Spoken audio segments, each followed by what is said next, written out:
ماہ رجب کے نوافل اور دیگر عبادتیں۔ رجب اسلامی سال کا 7واں مہینہ ہے۔ اہل عرب اس مہینہ کو اللہ تعالیٰ کا مہینہ کہتے ہیں۔ اس ماہ کی 27ویں شب کو حضور صلی اللہ علیہ وسلم کو معراج کروائی گئی۔ اس مہینہ کو اسب بھی کہتے ہیں کیونکہ اس ماہ اللہ تعالیٰ اپنے بندوں پر رحمت و مغفرت انڈیل دیتا ہے۔ اس ماہ کی 5 راتیں افضل ہیں: پہلی شب، درمیانی شب، آخری 3 راتیں۔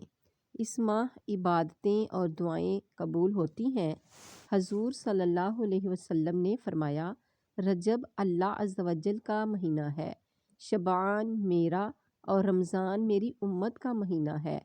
جس نے رجب کا ایک روزہ رکھا گویا اس نے سال بھر کے روزے رکھے۔ سبحان اللہ۔ پیارے دینی بھائیوں اور بہنوں، رجب ماہ کے ایک دن کا روزہ رکھنا ایسا ہے گویا کہ اس شخص نے پورے سال بھر کے روزے رکھے۔ نفس اور شیطان کے چکر میں پھنس کر اس ثواب کو ہرگز ضائع نہ کریں۔